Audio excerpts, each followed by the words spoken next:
Adin Ross is done for. The internet just realized words don't stay online. They come back. And when they do, they don't knock. This streamer's mouth wrote checks his body can't cash, and now hip-hop is collecting. Armed security, police involvement, real fear. This isn't drama anymore, it's survival. Everybody thought they knew the full story. Streamer says wild things, artist ignores it, internet moves on. That was the script we've seen 1,000 times before, but this time, the narrative just shattered. Because what started as online disrespect crossed into real-world territory, and now someone's learning the hardest lesson of their life. Two worlds collided. Streamer culture built on provocation, where anything goes for views, and hip-hop's code, where respect isn't optional, it's law. And when those worlds crash, one of them doesn't walk away the same. This isn't about opinions, this is about power, ego, and what happens when internet bravado meets reality. And trust me, reality just showed up. Let me break down exactly what happened, because this didn't start yesterday. This has been building for months. Last year, during a live stream that pulled in hundreds of thousands of viewers, Adin Ross didn't just criticize Doechii, he targeted her. And I'm not talking about her music, not her artistry, not her creative choices. He went after her existence, her worth, her place in the industry. The insults started surface level, but they spiraled fast. Comments about her appearance, questions about her authenticity, accusations that she didn't deserve her success. And the worst part, he kept going. Stream after stream, mention after mention. This wasn't a one-time slip. This was a pattern, a calculated, repeated effort to diminish someone who never even said his name. And here's where it gets darker. Adin Ross has a platform powered by young, impressionable audiences. Kids who watch every stream, who repeat every joke, who adopt every opinion he throws out there. And he used that influence to turn a Grammy-winning artist into a punchline. Think about that. A woman who earned her spot through talent, through grind, through craft, reduced to a target for entertainment. But it wasn't just the insults, it was the accusations, the industry plant narrative that he pushed hard. For anyone who doesn't know, calling someone an industry plant in hip-hop is one of the most disrespectful things you can say. It's saying they didn't earn it, that their success is fake, that they're a manufactured puppet with no real talent. And when you throw that at an artist who's been grinding for years, that's not critique, that's character assassination. Online detectives started digging into the timelines. They pulled up old clips, compared dates, cross-referenced interviews, and what they found was wild. Every time Doechii had a major win, a new project drop, or a viral moment, Adin Ross had something negative to say. Album announcement, he called it overhyped. Grammy nomination, he questioned if it was deserved. Music video hits trending, he made jokes about the views being bought. Fans started putting the pieces together like they were on some CSI mission. They slowed down footage, they analyzed tone, they tracked patterns, and the conclusion they reached, this wasn't random, this was intentional. This was someone with a platform using it as a weapon. And the wildest part? Doechii never responded, never acknowledged it, never gave him the attention he was clearly fishing for. But silence doesn't mean acceptance, and the culture was watching.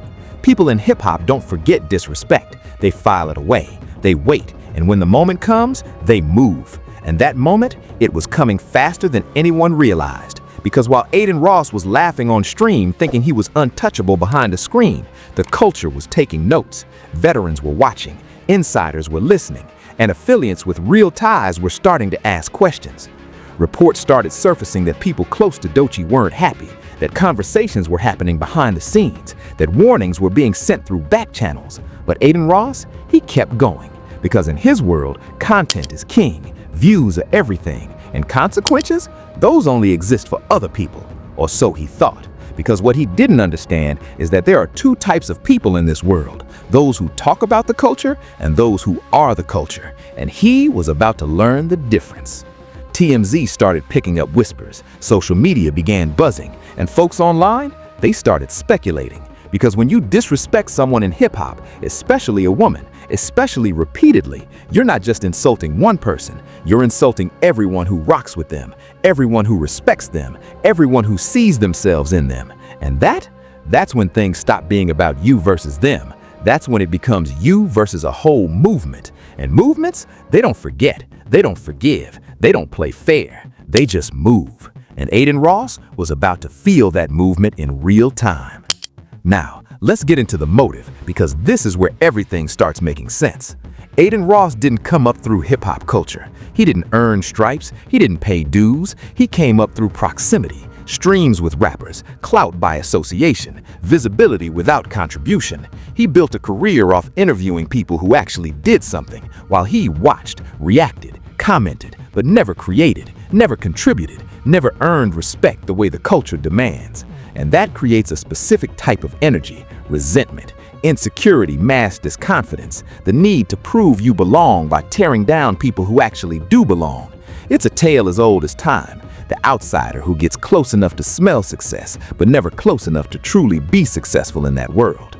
And when you're in that position, when you're adjacent but not accepted, that eats at you, it builds, and eventually it comes out. Meanwhile, Doechii was on a completely different trajectory. She didn't come up through algorithms of viral moments or association. She came up through craft, through writing, through performing, through proving herself in rooms that didn't want to let her in.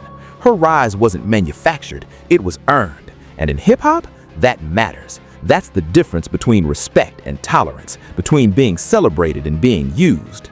Think about the timeline. Adin Ross went from streaming video games to becoming a multi-millionaire by interviewing celebrities. He didn't develop a skill, he didn't master a craft, he just talked, and the internet rewarded him for it. Reportedly, at his peak, he was pulling in millions per year. Sponsorships, donations, ad revenue, the bag was heavy.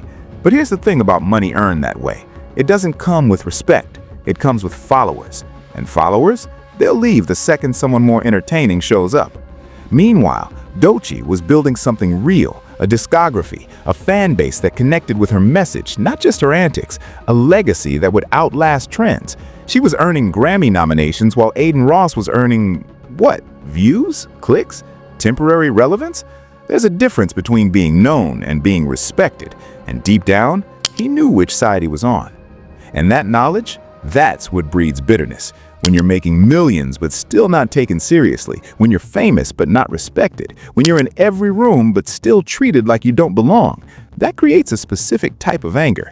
And instead of looking inward, instead of doing the work to earn that respect, he lashed out.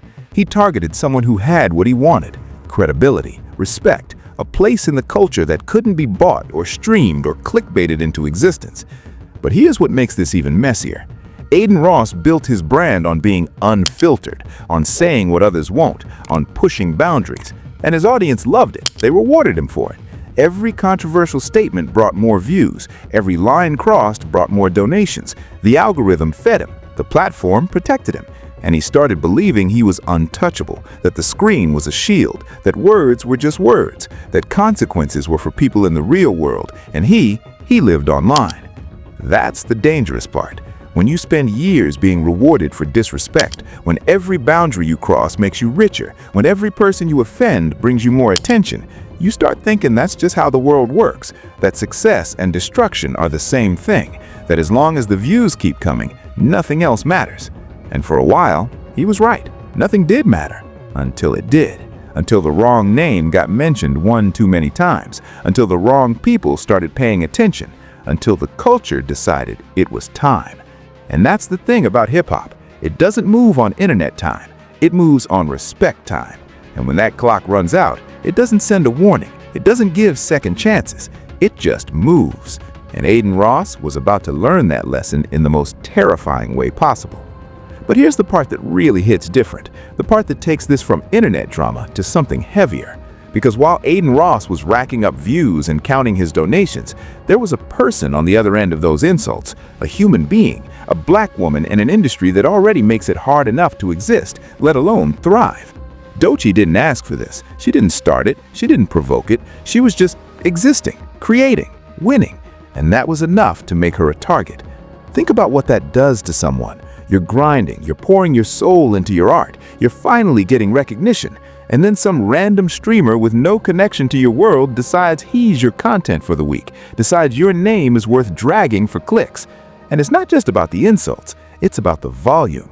when you have millions of people hearing the same lie, the same disrespect, the same narrative over and over, that becomes your reality, whether it's true or not. That's what people believe. That's what gets repeated. That's what follows you into rooms, into interviews, into spaces where you should be celebrated. Instead, you're defending yourself against accusations you never earned. The leaked clips show something even more disturbing. The joy in his voice, the laughter, the way he turned degrading another human being into entertainment, like it was a game, like she wasn't real, like the words didn't matter because they were just content, just another stream, just another day. But those words, they don't disappear when the stream ends. They linger, they spread, they shape perception, they create trauma.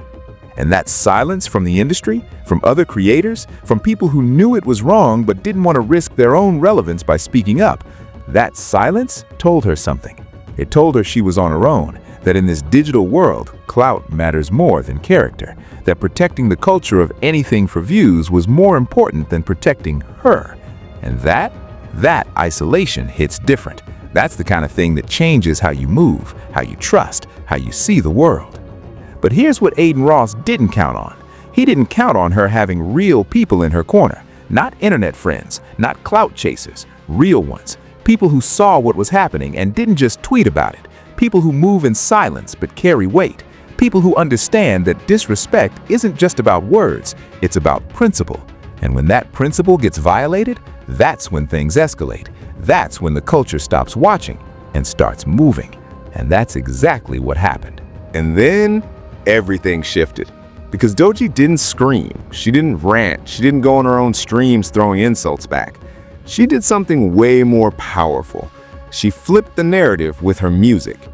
New track drops, beat hits, and then that line. You know the one that made the entire internet hit pause.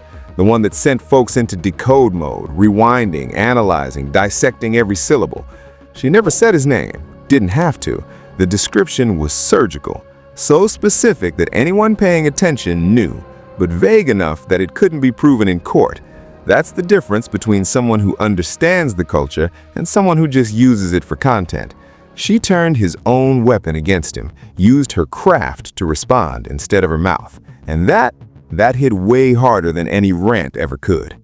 Social media exploded. Folks started breaking down the lyrics line by line. Wait, is she talking about, yo, that's definitely about, the way she said that bar, that's him. Fan pages turned into investigation units, Reddit threads ran deep, TikTok breakdowns went viral. Everyone wanted to be the first to confirm what everybody already felt. And Adin Ross, he was watching. You could see it in his next stream, the nervousness, the deflection, the way he tried to laugh it off, but his eyes told a different story. Because here's what scared him. It wasn't just the bar, it was what the bar represented. Acknowledgement, recognition, the fact that she saw him, addressed him, and did it in a way that the culture would respect. She didn't lower herself to his level, she elevated the response, made it art, made it something that would outlast the drama. That's the difference between someone with longevity and someone chasing virality. One builds legacies, the other builds temporary relevance. But it gets even crazier, because once that track dropped, the floodgates opened. People who had been silent, they started speaking. Artists who respected Doechii started making their own subtle references. Producers, DJs, media outlets. Suddenly, it wasn't just her versus him anymore. It was the culture versus him. And that's when things get dangerous, because you can ignore one person, but you can't ignore a movement. Reports started coming out about conversations happening behind the scenes, people reaching out to people, questions being asked about where Adin Ross was staying, what studios he frequented, what events he might attend. And these weren't internet trolls doing Google searches. These were people with real access, real connections, real ability to make things happen. The kind of people who don't tweet threats, they just show up. TMZ caught wind of it, started making calls. Sources close to the situation confirmed that Adin Ross was taking precautions. That's the phrase they used, precautions, like he was preparing for a storm. And in a way, he was, because the storm wasn't coming from Doechii. She already said what she needed to say. The storm was coming from everyone who saw what she said and decided it was time to move. Fans online started tracking his location through streams, analyzing backgrounds, identifying landmarks.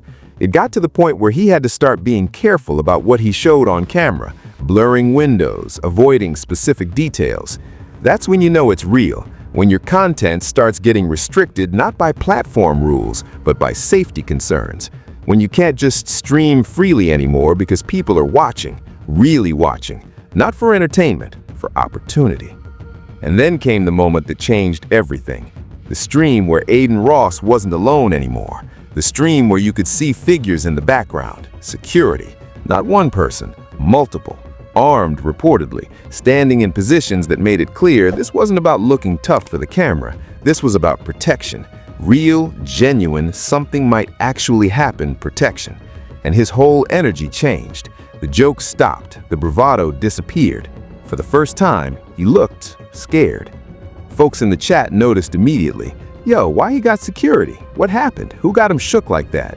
And Adin Ross tried to play it off, laughed, made excuses, but his voice gave it away. That crack, that nervousness, that reality slowly sinking in that this wasn't a game anymore, that words have weight, that the internet isn't a shield, that sometimes the things you say come back, and when they do, they don't knock, they don't warn, they just arrive. Police involvement got confirmed through local reports. Apparently, there had been credible threats, specific enough that law enforcement had to take them seriously, specific enough that Adin Ross couldn't just brush them off. And that's the moment. That's when internet bravado meets reality, when the algorithm can't protect you, when views don't matter, when the only thing that matters is whether you're safe. And for the first time in his career, he wasn't sure. Now, this whole situation gets even more layered when you start looking at the history between streamer culture and hip-hop, because this isn't the first time this type of collision has happened. It's not even the 10th time. But what makes this one different is the scale, the visibility, the way it's playing out in real time for millions to see, and the way it's forcing a conversation that's been needed for years. Let's keep it real. Streamer culture thrives on chaos, on saying the wildest thing possible for a reaction, on pushing boundaries until something breaks. And for a long time, that worked. People tuned in, brands paid up, the model was profitable. But that model was built on a foundation that assumed consequences didn't exist, that the internet was separate from real life, that you could say anything to anyone, and the worst that would happen is a tweet back, a diss track, maybe some bad press. But hip-hop doesn't operate that way. Hip-hop comes from communities where respect isn't optional, where words have weight because they're backed by presence, by history, by people who move in real space, not just digital. And when those two worlds collide, when someone from the streamer world disrespects someone from the hip-hop world, that's when the rule book goes out the window, because there is no shared rule book. One side thinks it's content, the other side thinks it's disrespect. And disrespect, that gets handled. We've seen it before in smaller doses. Streamers getting checked at events, awkward confrontations caught on camera, threats made and then walked back.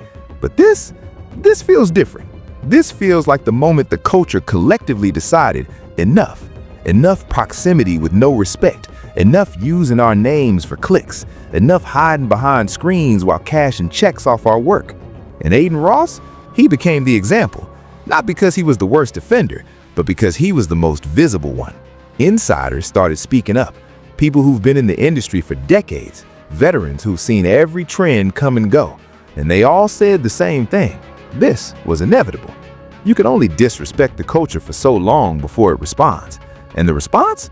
It's never proportional. It's never fair. It's just what it is. A correction, a reminder, a lesson taught the hard way to someone who thought they were above learning it. Meanwhile, Adin Ross's team was scrambling. Reportedly, they reached out to try and squash things. Messages sent through intermediaries, apologies offered privately that never made it to a public stream, attempts to de-escalate that came way too late. Because here's the thing about respect. You can't buy it after you've lost it. You can't negotiate it back. You either have it or you don't. And once it's gone, it's gone.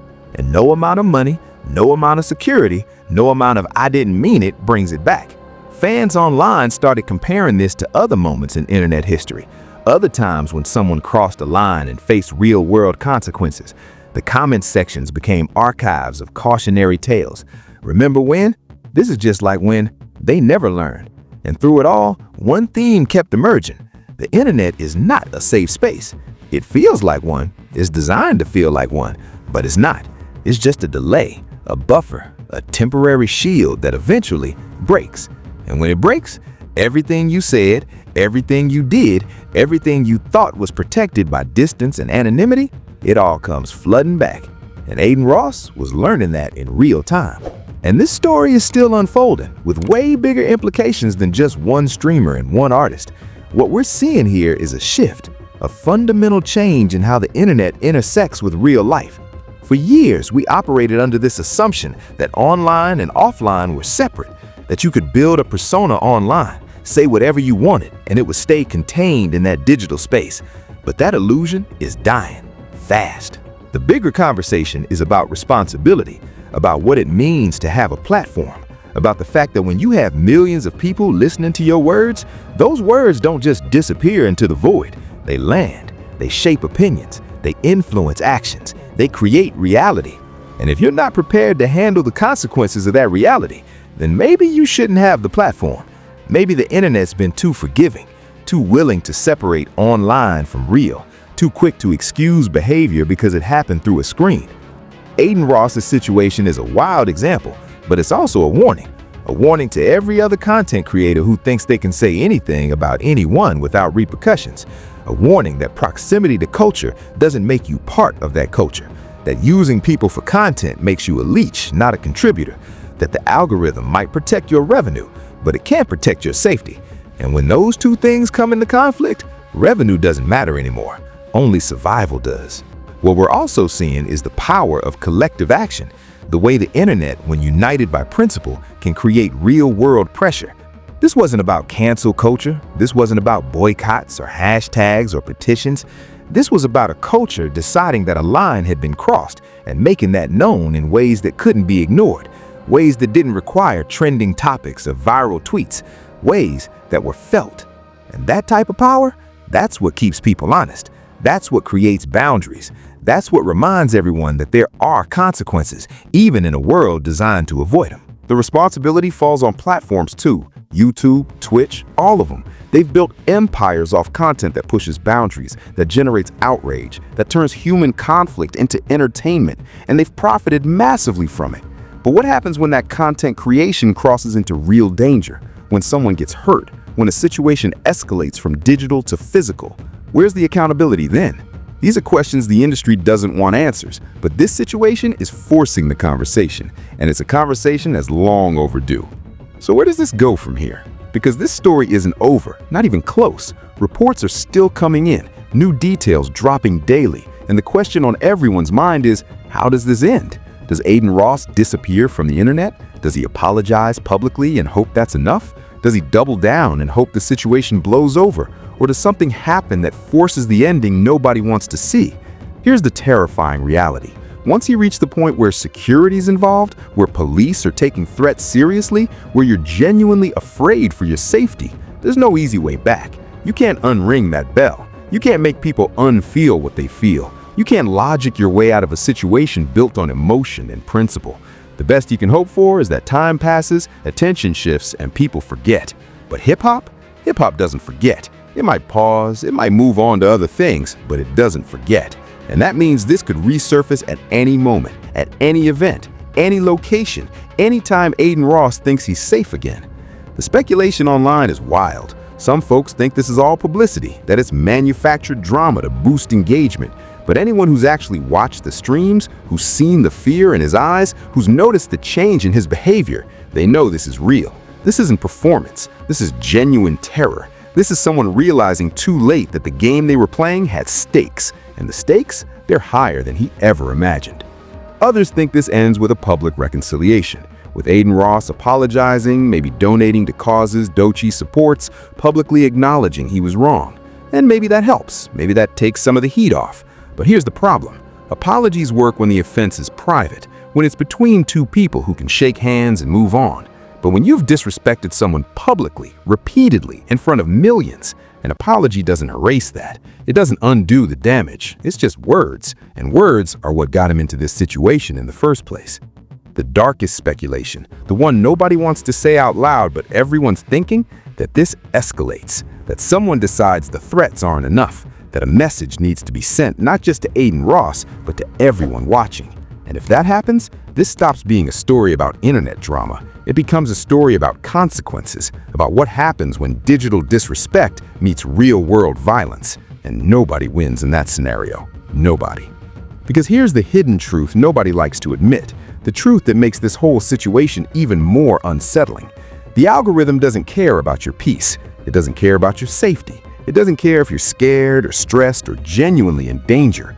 It only cares about one thing: engagement. And as long as the views keep climbing, as long as people keep clicking, as long as the drama keeps generating revenue, it'll keep feeding you to the machine, keep pushing you to go further, say more, risk more, until eventually you risk too much. And by then, it's too late. The algorithm moves on to the next person, and you're left dealing with the consequences alone.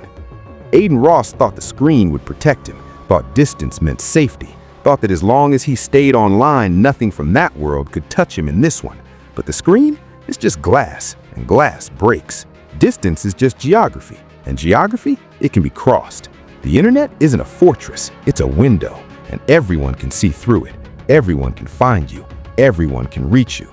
And when they do, all those words, all that bravado, all that false confidence built on views and donations and algorithmic validation, it disappears fast. If you made it this far, you already felt it, that uncomfortable realization that this could happen to anyone, that the line between online and offline isn't as clear as we pretend it is, that words matter, that disrespect has cost, that the internet isn't the consequence-free zone we've been pretending it is for the last decade. It's just been delayed, and the delay, it's ending, for Adin Ross, and maybe for all of us. Drop a like if this hit harder than you expected. Hit subscribe because stories like this don't stop. They escalate. And trust me, this one is far from over. Turn on notifications so you don't miss the next update because new details are dropping daily. I appreciate you rocking with me through this deep dive. Stay safe out there. And remember, the internet never forgets. It just collects. And eventually, the bill comes due.